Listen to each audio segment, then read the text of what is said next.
আপু আপনি তো গ্রামে থাকেন, তাই শুধু শাক পাতাই রান্না করেন তাই না? হ্যালো এভরিওয়ান, আসসালামু আলাইকুম। কেমন আছেন আপনারা? আশা রাখছি সবাই খুব ভালো আছেন। আলহামদুলিল্লাহ আমিও ভালো আছি।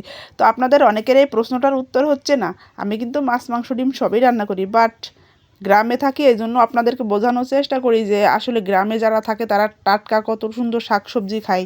তো এই জন্য আমি শাকসবজির ভিডিওটা বেশি করি।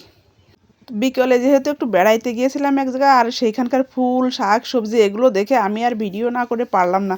দেখেন উঠানের এক সাইডে কি নেই, এইখানে পেঁয়াজ পাতা, পালং শাক, বাঁধাকপি, তারপরে শালগম, লাউ শাক, মানে এভরিথিং সব কিছুই আছে। আর এই টাটকা টাটকা জিনিস নিজের হাতে তৈরি করে এগুলো আবার উঠিয়ে রান্না করা যে কতটা মজা কতটা মজা, যারা করে তারাই শুধু বুঝে। তো আমি ওখান থেকে কিছু লাউ শাক নিয়ে আসছিলাম, আর এই যে এখন এগুলো কাটাকাটি করে নিব। দেখেন কতটা টাটকা আর ফ্রেশ লাউ শাকগুলো। অবশ্য শহরের মানুষও কিন্তু শাক পাতা খায়, বাট এতটা টাটকা পায় না, কারণ গ্রাম থেকে ওগুলো যেতে যেতে বিভিন্ন যানবাহনে হচ্ছে চেঞ্জ করতে করতে ওগুলো একটু কেমন হয়ে যায়, আর এইগুলো হচ্ছে একেবারে টাটকা।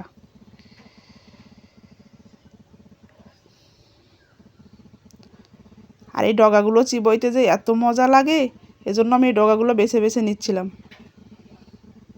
সাথে কিন্তু নতুন আলুও ছিল, যেটা তো খুব খুব ভালো লাগে লাউ সঙ্গে সঙ্গে।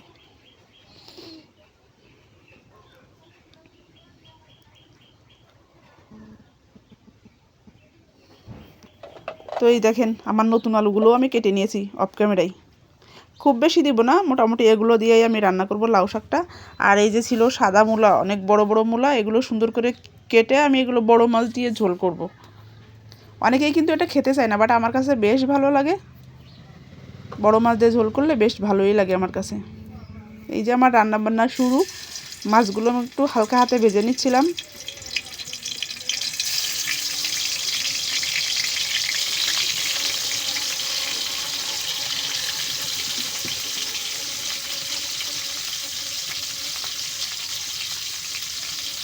খুব বেশি কড়া কিন্তু করব না আমি। আর এদিকে আমি সব কিছু মশলা বেটে নিচ্ছিলাম। পাটাটা বেশ পুরানো হয়ে গেছে, বাট এটাকে আমার বাদ দিতে মন চায় না, কারণ পুরানো জিনিসের প্রতি একটু মায়া বেশিই হয়, সব মেয়েদেরই মনে হয় হয়।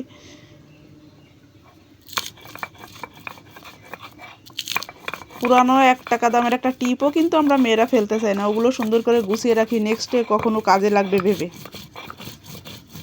এই তো গল্প করতে করতে আমার বাটা শেষ, আর এদিকে দেখেন পানিগুলো বলক এসে গেছে, আর আমি এখন শাকগুলো দিয়ে দেবো সুন্দর করে।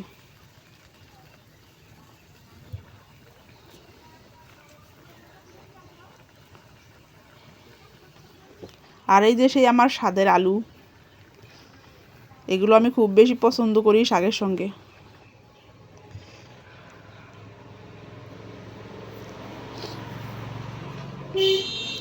দেখেন কতটা ইয়াম্মি হয়েছে। এগুলো কিন্তু আমি কই মাছ দিয়ে রান্না করেছি, আর যে মাছগুলো ভাজি করতে দেখছেন ওগুলো মূলা দিয়ে রান্না করেছি। তো আজকের ব্লগটা এই পর্যন্ত থাকছে, সবাই ভালো থাকবেন, আল্লাহ হাফেজ।